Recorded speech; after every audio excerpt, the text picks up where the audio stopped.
Hi and welcome to another video from www.gameclubtabletop.co.uk. It's Duncan here again, and today I'm going to talk to you mainly about an unboxing for this game, which is 148 Tactic, and today I'm looking at the US Army. As you can see there, the 101st Airborne Division Screaming Eagle Starter Pack. I just quickly wanted to say before we dive into it a little about this game. It is at a different scale than you might expect. As the name gives you, it's 148 scale. And I've got some other bits just here from two of the scales. No, that's not a World War II figure, but it's a 28mm figure from Warlord, similar scale to Bolt Action. And then we've got some Flames of War 15mm soldiers here to look at as well, so I can compare them once I've opened the box. And it's kind of what I wanted to talk to a little bit at the beginning was, if you're into your war games, you might be asking, well, what do I get from this? What do I get from other war games? What's the right war game for me in terms of World War II? It's a very popular setting, obviously, and there's a large number of rule sets in there.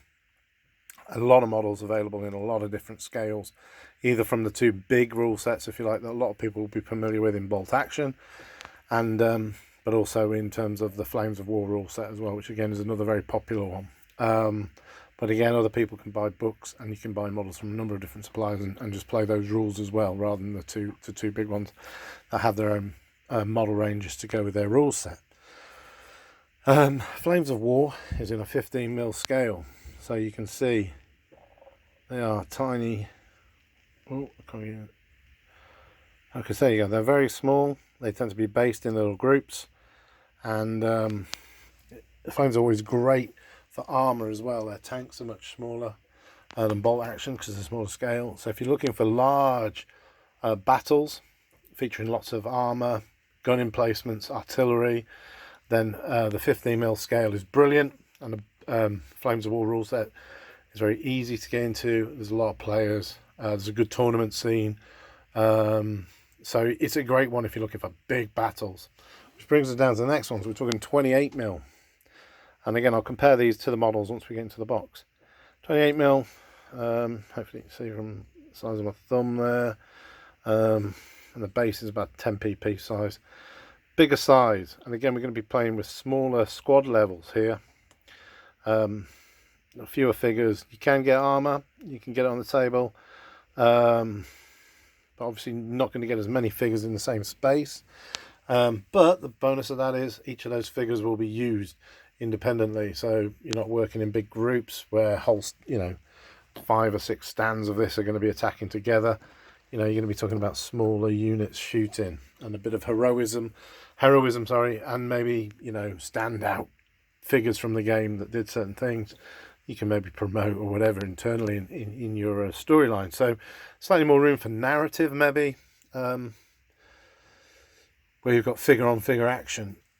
Which brings us to 148 Tactic. Now, it says on here, as you can see, it includes everything you need to start playing. Everything. And when we look in here, you'll see there's not a lot of figures, and that's what this game is going to offer you. Do you want to recreate scenes like you might see in films like The Dirty Dozen or stuff like that, or Kelly's Heroes, and a few small amount of soldiers going behind enemy lines or trying to achieve an objective, sneaking into a camp? Then this could very well be the game for you. So much smaller. There's 4 figures provided in this set, and all the start sets come with 4 figures, which is enough to get you going 4 on 4. They say play as a smaller space as 2x2, but recommend 3x3 ish for the game. You can also get add-on figures like this. I'm not going to open this one today, but this guy is called Jack Miller. He's a Pathfinder. He comes with a helmeted or unhelmeted head. It's pretty cool looking mini, and then you can see the cards come with it that tell you exactly what they do. And I'll go through them when we open the other set, but that you can see, you can add figures on to get up to a reasonable number. Right, so we've got a nice full colour overlay sleeve here. It's got everything that you're going to get in it written on it, and it shows you pretty clearly on the back. I don't really need to do an unboxing, just show you the back. But there you go, that's everything you're going to get in it. So let's have a look, let's dive further in the box. Right, so it comes well packaged. I've taken the cellophane off this, but it was shrink wrapped as well. Got a nice foam piece here, keeping everything safe. Now, in the box, and I'll open this out in a minute, you're going to get the quick start rules. This is everything you need to just start playing. But a lot of people have said the main rule book is a big help in explaining exactly what to do. Now, nicely popped out tokens. My wife would be very upset. She loves popping tokens out of board games and stuff. But these are all ready. So these are the grenade tokens. There's different grenades in the game. You've got smoke grenades, blast grenades, and frag grenades that have different effects within the game, different ways of trying to resist them. And then these are the main action tokens that you can take. So you can go in a cover, which gives you an extra defense. You can set up opportunity fire on an opponent, and I think that tells me on the side probably. Yeah, suppression fire. The suppression fire means that model, or any models in the area of it, and different characters have different size areas that the suppression will cover. Within that area, the soldiers won't be able to fire back at you. Whereas with opportunity fire, if you do any actions, the person who's put that on you will get a chance to fire before you do anything. If you get wounded, you have to miss a turn with that figure. You can't do anything with it the next turn. And there's probably some other tokens hidden in there. But no, I think that's about it actually. And then, so there's some of the different actions you can take. The game is worked, quite interestingly, using an action token system. So depending on how many figures you have in the game may determine how many action tokens you get. But I think it's about 5 normally per turn. And you can either spend them all or spend just one. You have to spend at least one. But the thing with these is they can be stacked. So you don't have to just spend one on each of your models or something. If you've got an NCO who's got lots of powers you want to use, or just a particular character that's quick to move, or a sniper that you want to have a couple of shots with, then you can stack these on them. And when we get into the model cards, you'll see that there's a maximum amount of actions that they can take. But it's not the same as action tokens. For example, throwing a grenade is 2 action tokens, but there's only 1 action. So you'd still then be able to take some more actions with them. So that's the action tokens. More padding as well. Nothing's going to get damaged in here. And now we're down to the minis. So there is a little bit of assembly to be done on these. So there's the gun to stick on, and then we've got that there as well. So just 2 pieces to add on to him. Oh yeah, the gun hand is there. You can just see it, where it will connect into there. So a bit of super glue. Always good to give them a wash if you're not used to metal minis. Just give them a good scrub before you start doing anything with them, just to get any release agents off them. There you get nice poses. Not a lot to do with that, which is good, because super glue metal minis is one of my least favourite things to do. But you can see these are really good minis. In a minute, like I say, I'll hold one next to the 28mm so you can see it a bit better. So these are the 4 guys we're going to get in the starter set. All nicely different poses. Right, and I'll quickly do this now. Ooh, I have to go blurry for a second, sorry. So that's the problem at the minute. So you can see they're considerably bigger. So they're going to have a really nice table presence. They're going to get you gain to do some detail. Not me, I'm not a very good painter, I'm afraid, but if you're a good painter, you're going to have lots of scope to get into these. Right, a couple of dice, and then I'll try and get into these a bit better. You're going to get 4 pieces of terrain in here, resin terrain. I'll open some of these up so you can see in a minute. But essentially, it recommends in the game rules that for every right, I'm just going to have to put you down for a minute, I'm afraid. For every terrain piece, for every player you need a terrain piece. So you get 4 models in the kit, so you're going to get 4 terrain pieces. I should have got these out. I thought they'd have little sticky bits, but sorry about this. Really boring type. Right, I'm just going to open those 2 because I've got one of the ones that I really want to show. Right. So you're going to get the 4 terrain pieces in the thing, 1 for each of your models. For every model you play with, you need to add a bit more terrain. Bringing me back to the scale, obviously there's going to be a lot of actual model kits in 148, you know, the big companies, Tamiya, and people do them. Now, in each of the things, I think you get 2 of these special ones. I don't know if you can see in there, but that's got a hole as well. And essentially, what that means is once you've based up your Mini, if your Mini comes into contact with the base, it can jump in and get cover. And you can say these are really nicely detailed bits of resin scenery. So we've got another one of the sort of donut-y ones. These are all sort of log base kind of, and that's a big stack, a big pile of logs you can see in there. Really nice pieces, and they're going to add real flavour. And again, this is kind of, but you can get in. So the main rule is if your base, if the person who's shooting at you can't see any of your base, you're in cover. If they can see it, then you're not. Here we've got the troop cards.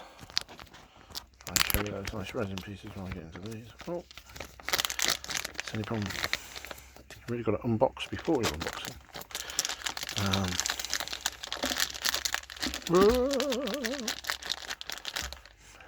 Right. These are the troop cards for the game. So they've got the name of the person on. Okay, so look at this guy. He's the NCO. He costs 9 points. You can see all that at the top. You can see obviously which group he's with. And then we've got how far he can move. Oh, goodness me. I haven't don't know all the tokens yet, so I'm not sure what that one is for. So he can move and shoot, so he can move 3 inches and shoot as part of his action. He's got suppressing fire, I think that is, and that he can give 2 actions or something. He can give 2 commands with this.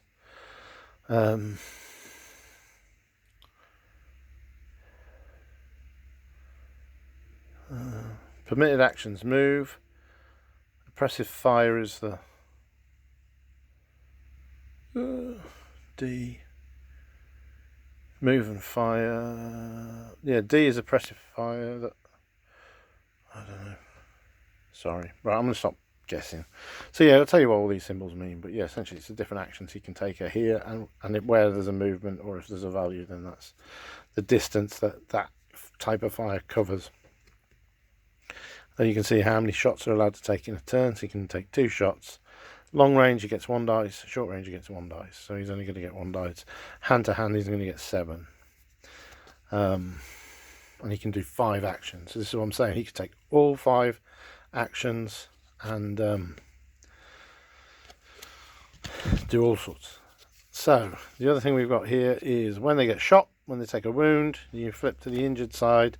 You can see the stats there are reduced. They're not, can't move as far, can't take as many actions. So there we can see that this guy's got the semi-automatic carbine, and then we've got this guy's got a semi-automatic rifle, so he gets 2 dice at short range. His hand-to-hand's not quite so good, and you can see because he's not the NCO, he's got only 4 actions he can take. And then we've got another one of them, I think, another rifleman. Semi-automatic rifle. This one's Frank Williams. And then finally, we got a sharpshooter. Now he gets 2 dice, but his hand-to-hand's nowhere near as good. But obviously he's scoped up. He can move further, 4 moves, and you can see that he can take 2 shots. Long range he gets 1 dice. Short range he gets 2. And again, all that gets reduced on the injured side. So that's essentially that. We'll open this up now. You can see this is just 1 page of rules to get you going. Again, there is a rule book. There are mission packs coming out. There are, they're starting to do tournament packs with different scenarios, etc. So there again, you can see this is what I was trying to read. I should have read it before. So you get their role name, what the different things I let them do. G is their command ability, yeah, so that's how many commands they can issue. So you can ask other people to go and do stuff, or lay down suppressing fire, etc, etc. And the rest was pretty much as I said it. These are the markers. You've got take cover, wound shock, suppression fire, or opportunity fire. And then, like you say, it'll tell you all about it. Essentially, it refers to things in here as units a lot of the time, I think. So you can be on 10U. Well, a unit is an inch or 2.5 centimeters, depending on which way you like to work. It tells you that in here. So essentially, there you go. No smaller than 2x2, but you can play on a 2x2. Obviously, with 4 figures. Tells you about throwing hand grenades. Tells you about aim. That's what the other one is. So you've got an aim of 2. So you get 2 extra dice if you aim. That's what the target symbol there means. Or whichever one I'd do. There, down there. So that's great. So that's essentially the rules are pretty simple.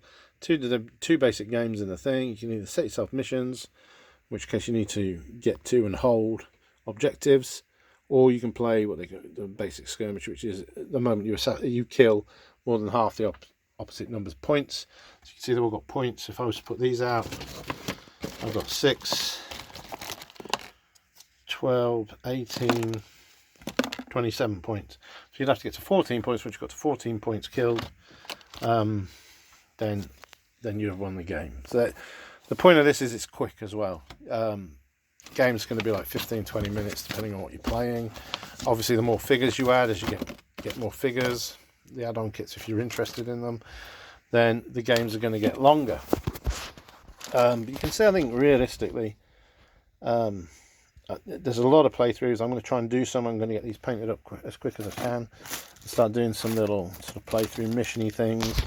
But I'm excited by this because I like the idea of the sort of close-up, nitty-gritty certain characters. And I watched a playthrough where one guy, one of the chat's guys, just went through everyone like a dose of salts, and it was just he kind of you know, got a reputation in that one battle as being the hero, and I kind of like that idea. That's my NCO. I think that looks really cool. They are really nice models. There's more coming out. They're throwing more support into it. It's from a company called Baueda Wargames. Like I say, the scenery, I mean, we think what you're getting for your money. I think it's on the web store, so www.gameclubtabletop.co.uk. I think we've got these on at $32.50, but you know, if you're looking to buy a few different bits, then obviously, as I've always said, you know, have a little chat, and we can probably do a little better price on it. You're buying a few things at the same time. From what I've seen, looks a lot of fun. I'm really excited to get this on the table with my son, because apart from getting a grasp of what the different actions are, which obviously I struggled with today, the info's on the card, so all my son has to do is go, I can move 3 inches, brilliant, or I can, you know, take 1 of that action, or aiming gets me 2 actions, or whatever it may be. Gets me 2 extra dice. This tells me how many dice I can roll. Bang. Essentially, you can shoot from any distance, but if you're within 10, then you get the short range dice. So where it says this long range and short range, I can shoot from any distance. I can shoot from one corner of my 3 foot by 3 foot square at the other. I'll get a dice. But if I can get into close range with some of them, then obviously, and not so much in this, but with the Germans, when they've got some of the machine guns, they can get up to 3 dice in close range, so they can be brutal. They've got to get there, and obviously, you know, you can stay in cover, take the defense. The other interesting thing, sorry, before I finish, because I know I'm waffling now. The other interesting thing in this game is that if you're going, so if you had a man, I'm going to use my little dude here. If he's there, and then the person you're shooting with was here, so if you've got your guy in cover here, and the person is here, right, not in contact with this, then the cover stacks. So this counts as +1 to defense, and this counts as +2. So to hit is, I think it's a 4+. You just need over 4 and you hit. Well, this would make it a 5, and this would make it a 6. If then he took the go down action that we've spoken about, that in cover token, then I wouldn't be able to hit him. So I just can't make the shot. I've got to move and get myself into a better position so I can make the shot. And I really like that. There's no defenses. So if it hits, you get wounded. You miss, you know, that character can't act for the next turn. If you're wounded twice, that's it. It's game over. Really simple, really quick, kind of brutal, but, you know, in some ways makes sense of it. You're getting shot, the bullet, it's not going to bounce off a bit of kit bag or off a strap or off your leather belt and save you. So you get hit in this game. But if you play sensibly, hence tactically, hence the name, and keep yourself in cover, keep spare action so you can go down. Like I said, you don't have to spend all 5. You can keep some of these back, which means you can take in cover action on the opponent's turn. So you might have run in here and shot, saved one. Right, now I can duck down. The other interesting thing is, if you're dead, you're dead. You stay on, and if you died here, then someone could then crouch behind you for cover. So you can use the dead bodies. If you die in there, you go down like that. If somebody else wants to jump in, they're going to spend an action to throw you out, and then you become cover outside of the thing. So I think it's a really interesting set of rules for quick play. I think it's if it can get spread, if we can spread the word, people start playing it, it'd be a great tournament game, and a great club game, because you'll be able to get so many different games in. There's a lot of room for narrative because you've got the names of the guys. You can create your own history, create your own stories within it. Like I say, the idea of being able to play behind the lines, kind of Dirty Dozen missions. Maybe grab yourself a Sherman and go and take on a tiger and try and get the gold out of the church. I think there's a lot of scope in this for really interesting narrative, recreating those Hollywood moments that we all love that make us want to play these games. And I think you could even use it within a bigger battle, whether you're playing bolt action or whether you're playing Flames of War, and then as a group in a club or as friends, you want to zoom in on a little bit of that action, or how do we open the gates to get the main forces through? Maybe this is a great little half an hour before the main scenario, set it up, and whoever does best then gets a slight advantage going into the main game of bolt action, or going into the main game of Flames of War, or whatever it might be. You can set the board up really quickly. You roll, highest roll gets to set up the board. They're going to put it out how they want. The person who didn't get that gets to pick the side they're on. So there's no way you can lean the board towards your favour. You may set it up so it suits your side better overall, and it doesn't matter which side you come on at. On a 2x2, you start right at the edge, which means you've got to kind of rush into cover. On a 3x3, you are allowed to move 5 inches in from the edge. So again, there's tactics just in setup. How you're going to play, what size you're going to play on. I can't think of that. I think it's tabletop battle or battles, and they've done one with loads of figures, and it's like for about an hour and a half game on a huge 6x4 board, and it was just insane. So check them out as well. Their videos are really good. I am going to try and get all this stuff painted up as quick as, and get a few little mini battles done up. And like I say, I know my son is desperate to get this on the table, and well, he likes to blow me up. He's very good at dice rolling, so he tends to beat me. Well, thanks a lot for your time. I hope you enjoyed it. Like I say, any questions, throw them down below, or come and visit me at www.gameclubtabletop.co.uk. Like I say, we've got start sets on there at the minute, and the mission pack, and I've got access. I can get the minis, the extra minis if people are interested. You know, these extra packs here, which are really cool. Come with a card, come with a nice mini. Some of these are excellent, actually. Like I say, this guy, I've got him to add in because I know my son's going to want him. Just like, and like, oh, that's where. There we go. Look, short range, 3 dice. You can get him in. His move of 5, so you can like totally get him in fast and just throw down some carnage. So yeah, it looks like it's going to be a great game if you're into World War II, especially if you're a really good painter. You know, this 148. Like I say, there's loads of other companies out there throwing out figures. You can download the cards. You can download the rules from Baueda. We've got their name anyway, so you can see it. Baueda Wargames. If you look them up, there we go. You can download this sheet for free if you want to look, and you can download the cards for the first starter sets, which was the there's a German start set that they brought out initially, and this one, the 101st. And if you've got a few 28mm figures knocking around, you'd be able to have a little quick game, see what you think. And if you're into it, I do recommend this because it's just, like I say, it's just such a great scale, and you're going to get 4 of these resin pieces in each starter. So, if you, and like I say, 30 quid to get you into a game. You and a friend, you buy the side you want, a friend buys the other side. You're going to get 8 pieces of terrain to stick out. Man, all you need is a 3x3 map, which you can pick up. Again, I think I've got some of them on the store. Throw it all out. You're going to have a cracking time. Right, I've spoken enough. Hopefully you've enjoyed that. If there's anything you think I can do better, like opening some of the packets beforehand, but like I say, I think the minis speak for themselves in this, and I am looking forward to getting on with it. Thank you very much, and I'll see you next time. Bye.